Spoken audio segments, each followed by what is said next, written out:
in the internet, according to the internet, I'm married to a woman named Diane in Canada. I don't know who that person is. I don't know where that came from. Apparently we have a child I haven't met. Yeah, that's none of that's true. I'm not married to anyone. I'm not certainly not Diane, although I'm sure she's lovely. And I don't have kids.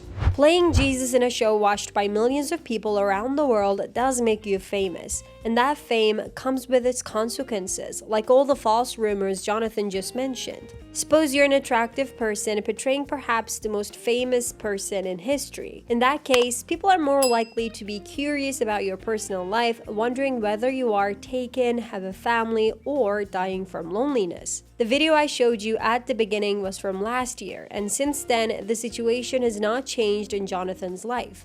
He's still single, not married to Diane, and he doesn't have children. You may ask how this 50-year-old man who obviously has such a good heart is still single, and you would be right in wondering about that. Well, apparently there is so much we don't know about what Jonathan has been experiencing in his personal life, things he opened up about in recent interviews. He spoke about how it has been so challenging to find a partner who thinks about God in the way that he does, so he has been lonely in that regard. Let's see what else he said about this sensitive subject.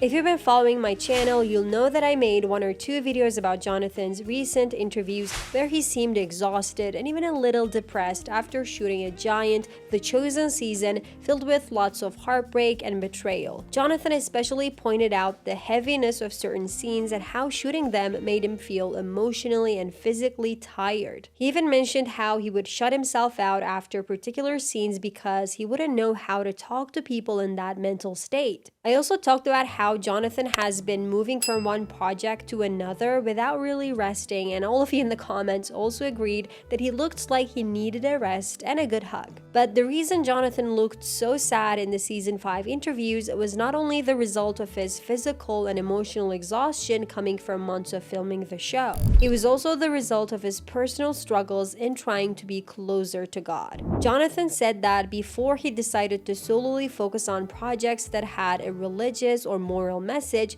he would choose projects to act in based on the money he would get. He didn't think about God. He didn't think what purpose his projects would have. He explicitly stated that he was not trying to be a saint back then, but he is trying now. When you were working as an actor, and before that as the voice actor in New York and then LA, what was your life like with God? Were you trying to be a practicing Christian? You mentioned I wasn't trying to be a saint.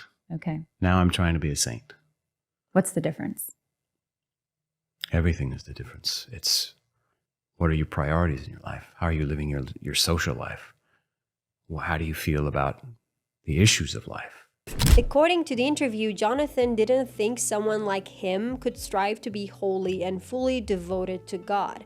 But after having a change of heart, going through a full transformation and turning into a devoted believer, he started to change his attitude about being holy as well. So he initiated a journey where he would try and be the best version of himself, a version that thought about God in every part of his life, not just in his career and acting projects, but in his personal life as well, because he realized he couldn't just practice his beliefs while choosing his projects. He had to include and incorporate them in every aspect of his life, otherwise it wouldn't work.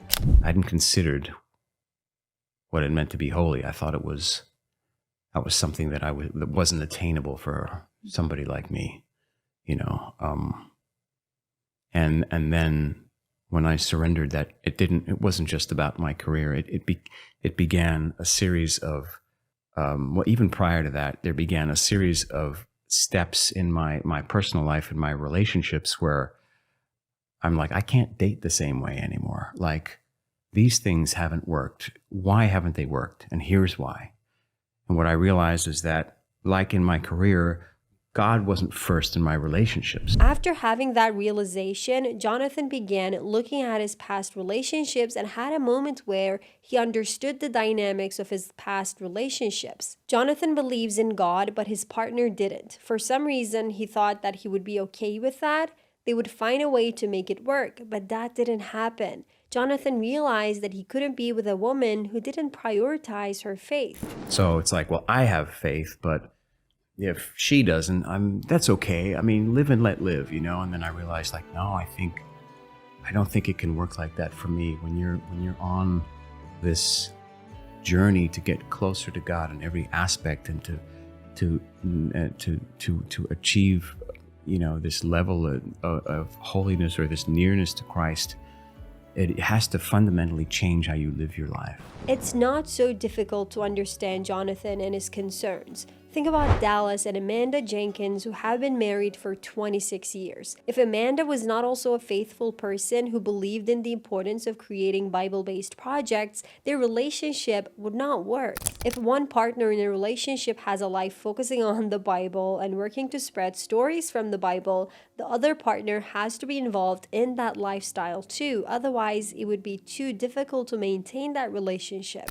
Did you watch the recent Netflix show, Nobody Wants This? In that show, the main character, who is an agnostic, falls in love with a Jewish rabbi and is even ready to convert to Judaism to be able to marry him. But she realizes that the boyfriend is about to be the head rabbi of the temple, and that comes with all these responsibilities, not just for the man, but also for the woman who would be his wife. So she decides that even if she were to become Jewish, she wouldn't be able to support her husband in his job and lifestyle because they don't have the same level of faith, and their reasons to be Jews are completely different. I don't know why I gave you this summary, but I think it seems like a good example of what people who prioritize their faith above everything else could experience when it comes to relationships. I feel like Jonathan is going through a similar thing where he needs someone who would be open to supporting a partner who is deep in this faith business, you know what I mean? Someone who would be okay with spending a life with a person who prays with a rosary a few times a day, who does voiceovers for prayers in the Hollow app,